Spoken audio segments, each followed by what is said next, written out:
telejornais são o principal meio de informação da atualidade. Através da televisão, mostram o que se passa em nossa cidade e no mundo. Neste documentário, jornalistas que produzem o RBS Notícias e acadêmicos da comunicação contam o passo a passo de um telejornal. Tecnicamente falando, a pauta ela é fundamental para qualquer tipo de trabalho, não só no jornalismo, né? E é fruto de basicamente 3 questões: da vivência, das leituras que se faz e da criatividade. Ali na pauta também vai o horário que está agendado com o entrevistado, o local, a função da pessoa, informações básicas e questões que deveriam ser abordadas que dizem respeito ao assunto. Ela deixou de ser uma referência e ela praticamente define, né, não só como os assuntos vão ser abordados, quem vai ser ouvido para que esses assuntos tenham seu respaldo e a sua credibilidade, mas também define o formato, né, de como esses assuntos serão expostos. Eu produzo 2 pautas, a minha colega 2, sendo que a chefe de reportagem vai coordenando, mas nós é que botamos a mão na massa. Então, nós buscamos mais informações, mais dados. A produção ela é o que alinhava o processo da reportagem, né? E muita gente não dá atenção para isso.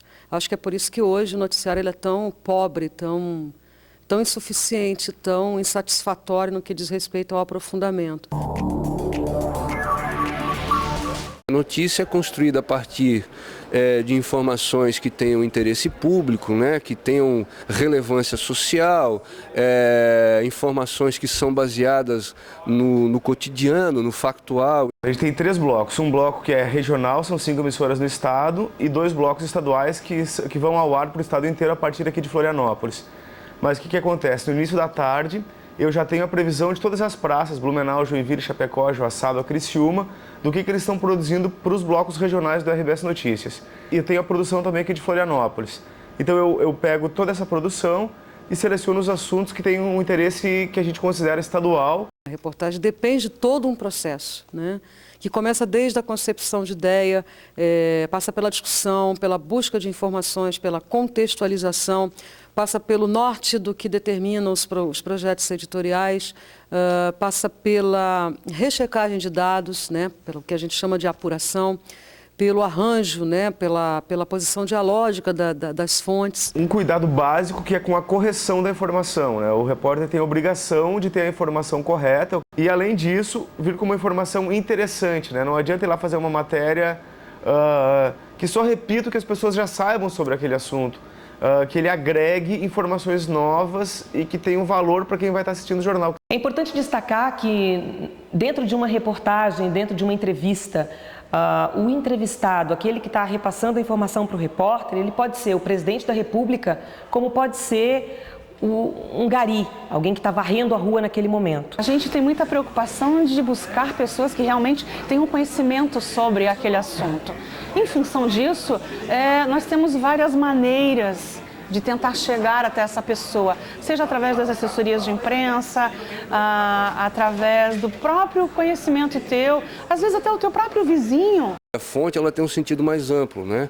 Porque ela diz respeito a todas as informações que vão servir de base, né, para o determinado assunto que está sendo levantado, né, para o retrato do acontecimento e assim por diante.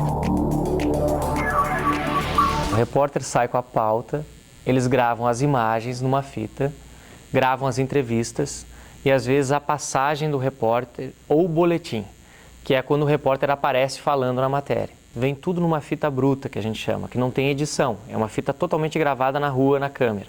Eu, como editor de texto, eu pego esse texto do repórter que já está gravado na fita, colo ele num ponto na edição. A partir dali entra uma entrevista, eu escolho o ponto da entrevista que vai entrar nesse exato momento que o repórter terminou de falar. A gente monta o chamado esqueleto da matéria.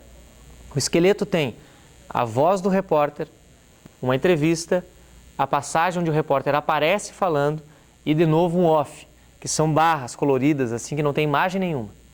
Essa é a minha parte de edição de texto. Passo para o editor de imagem que está ao meu lado. Ele que montou esse esqueleto junto comigo. Ele pega agora as imagens que estão gravadas na fita e cobre de acordo com o que o repórter falou. A sociedade também precisa se sentir representada, né? Nas temáticas que são discutidas, né, no olhar que é dado para determinados assuntos, na formatação, na própria estética, né? Então, em termos de plasticidade e de produção industrial, eu acho que o RBS Notícias atende a todos os critérios, né, que a gente pode associar ao sentido de notícia. Mas eu, como telespectador, eu não me sinto representado, né? Acho que o desafio do RBS Notícias é ser um jornal absolutamente fiel, atual, sempre em cima dos fatos, e ele sempre tem a preocupação de dar a informação antes. As matérias hoje dentro do RBS Notícias estão sendo cada vez mais reduzidas, elas estão entrando de uma forma tão reduzida que o telespectador não está entendendo a notícia, não está entendendo a informação. Eu percebo que é um bom jornal, com todas as dificuldades que são enfrentadas, é um bom produto, né? Tem um bom acabamento, né? Tem uma abordagem razoável, tem uma estética interessante. Eu acho que a nossa tarefa como jornalista é justamente essa, facilitar a comunicação das pessoas com o mundo onde elas vivem, tentando botar a notícia da forma que tu considere mais fiel ao que tem acontecido, que ela seja mais útil para o maior número de pessoas possível aí que vão estar te assistindo, né?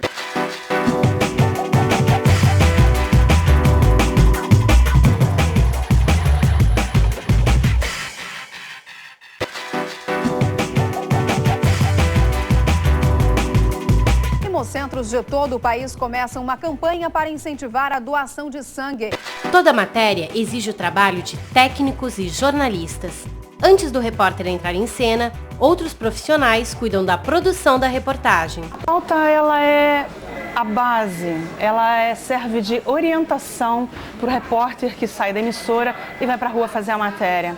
Então, ali ele tem a orientação sobre o assunto que a gente está pensando em ser abordado. Antes de sair da redação, a gente discute novamente essa pauta para ver o que foi produzido de manhã, se tem algum dado novo, quem vai dar entrevista, sobre o que essas pessoas podem falar. Um cuidado básico que é com a correção da informação, né? O repórter tem a obrigação de ter a informação correta. Para que isso aconteça, é necessário o contato com as fontes. É a partir desta relação que o repórter elabora os textos. A reportagem é uma história que você tem que contar. Então, nessa história tem personagens. Hoje eu escolhi 3 personagens, que é um doador, a pessoa que cuida do setor de captação de sangue e uma pessoa que é responsável pelo Hemosc, que fala de uma maneira geral. Toda história para a TV pede imagens. As cenas devem testemunhar a narração do repórter e a declaração do entrevistado. Ali a gente já discute o que a gente vai precisar, que imagem a gente tem que fazer. Às vezes o cinegrafista dá uma ideia de imagem.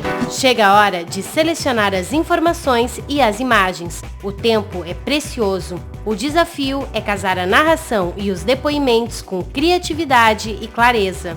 Eu chego aqui às 2 horas da tarde, recebo as matérias, né, depois do repórter. O repórter já saiu para a rua com a orientação do editor-chefe, que chegou um pouco antes. Entro em contato com o repórter na rua, vem a matéria para mim, eu edito ao lado do editor de imagem. Despertar a atenção para a matéria é função do apresentador do telejornal. Poucas palavras e lá estamos nós, grudados na tela. A falta de doadores impede que o estoque do Hemosc seja mantido. Há uma semana, a captação não consegue o tipo B negativo. Restam apenas 3 bolsas. Muitos procedimentos médicos que necessitam de transfusão deixam de ser feitos por causa da falta de sangue. Em um país onde o número de doadores está longe do ideal, isso pode ser a diferença entre a vida e a morte. A Organização Mundial da Saúde recomenda um índice de 5% da população. Entre os brasileiros, o volume de doadores é de 1,8%.